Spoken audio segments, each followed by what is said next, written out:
የጥምቀት ዘፈን አንዱን ዝፈንልኝ። ዘፈን? አዎ እኔ ደስ የምለኝ ዋና የገና ጫወታ እና ጫወታ ዋና የገና ጫወታ። አቤት አቤት ድምፅ ቡና ያሰጥ ደማም ሰው ድሮ ድምፅ ነበረኝ። ኧረ እባክህ አሪፍ ነው። በቃ የበዓል ዘፈን ራሱ አሰብኩ አላወጣ። ኧረ አንተ ራስህ? እኔ ራስህ ከዛ ተውኩ። ግን ለምን? አይ ድምፄን መጠቀም አለብኝ። ለምን ለሰው አይ ተይው፣ እሱን ትቼዋለሁ በቃ። እሺ ጥምቀት በዓል ምንን ያስታውስሃል? የሆነ ገጠመኝ ነገር አለ? ገጠመኝ ማለት የህይወት ታሪክ ነው እንዴ?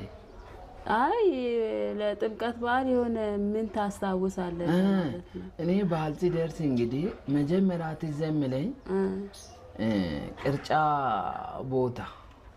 አዎ ለምን አልሄድም? ብር ስለሌለኝ ቅርጫ ቦታ ስለማልሄድ በየዓመቱ ድንገት ረስቶ ስሜን ቢመዘግቡ ብዬ ሂጄ እዛ ቆሜ ይጠራሉ ስም የማን ልታመጣ ልትወስድ መጣ ነው የምለው።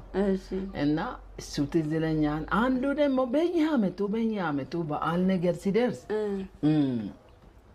እቅድ ያወጣለሁ። ቀጣይ ዓመት እኔ እንደዚህ መሆን አለብኝ። የራሴ ቅርጫ ይቅር፣ እኔ ራሴ ቅርጫ የሚፈልጉ ሰዎች ማከፋፈል ወደ እሱ ንግድ ያደርባሉ። ግን ቅርጫ የሚሰሩ ሰዎች አዋ ይሆናል። ለማትረፍም ሳይሆን አንድ ላይ ገዝቶ ለመከፋፈል እኮ ነው።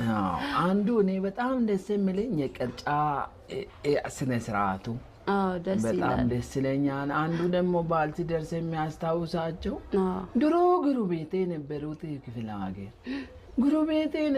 ክፍለ ሀገር አብረን ብዙ ነገር አሳልፈናል። ስናገኝ አብረን በልተን እንኳን አደረ ከዚህ እስከሄድ ነው ቡና የምንጠራራው። ኧረ እባክህ ቤት ራሱ አትገቡማ? በቃ ጠዋት ቡና መጠጣት ከወጣሽ በ2 ወር ነው አዳር ቤት የምትመለሰው። ብዙ ነው ሰው።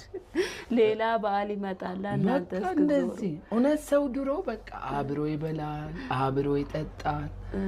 ኧረ ተይ በእናትሽ ደስ ይል ነበር። አንቺ ራሱ ቡና በዓል ስለሆነ አይደል የጠራሽ እኮ። እሱን እኮ ነው። ይሄ በዓላችን ነው ደስ የሚለው ደግሞ